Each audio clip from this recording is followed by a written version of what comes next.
Hi Guideposts, I'm Holly Rowe, sports reporter from ESPN, and welcome to our Guideposts magazine photo shoot.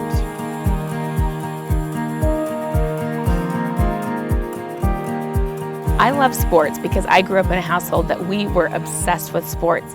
So growing up, I had all sisters for a long time, and my dad, at 5'3", this little tiny man, he would take us to everything. We would have to be out on the basketball court, and to stay on the court, you have to win. And so it would be like this little tiny man and his 4 daughters trying to win against grown men. So I've grown up being competitive, loving sports, and being at games and seeing somebody win and lose. That is definitely my happy place. Years ago, I'd had a small mole on my chest that looked suspicious, so I got it biopsied and they said it was fine.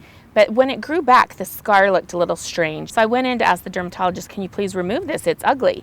And he said, well, it doesn't look right. Let's take a look at it. And he called me and said, it's cancer. It's a very rare form of cancer called desmoplastic melanoma. And so it was a shocking diagnosis. But at that time, I wasn't really scared because I thought, they'll just cut it off and things will be fine. Well, what I've learned about melanoma and what I want to share about melanoma is that it is one of the deadliest forms of skin cancer, and you cannot mess around with it. So from that one surgery, I've had a second recurrence with a tumor under my armpit.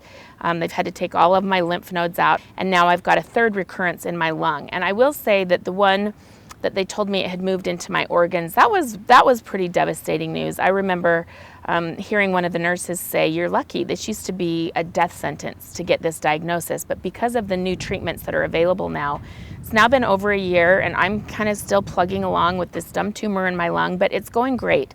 I go have infusions every 21 days. My tumor is shrinking, but it is hard, and you have side effects and you don't feel great. And I really credit my love for sports, because having something to look forward to and having games to look forward to, and every game someone wins or loses, and that spirit is really helping me stay strong through my fight right now. My work has been a great inspiration to me because every single time I go to work, it brings me joy and it gives me something to look forward to. So there are days where you're kind of slogging along and you're a cancer patient, you're at the hospital, you're getting IVs, CAT scans, and if I know I have something to look forward to, a game that I'm going to, or an athlete that I want to see, that has really helped me keep a hopeful, positive attitude of things to look forward to.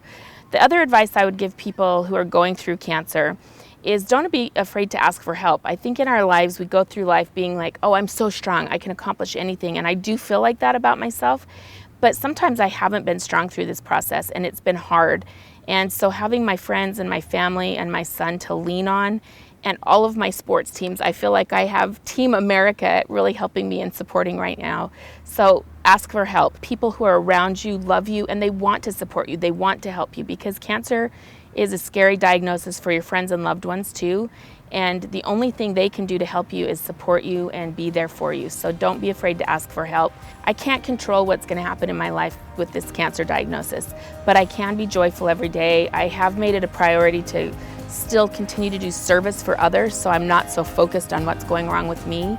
And I think that comes from my faith, and then the power of prayer. I'm just blown away by how many people are praying for me and supporting me, and I feel that love and energy every single day, and it is helping me. So my faith has been something that I've been able to lean on throughout this whole process.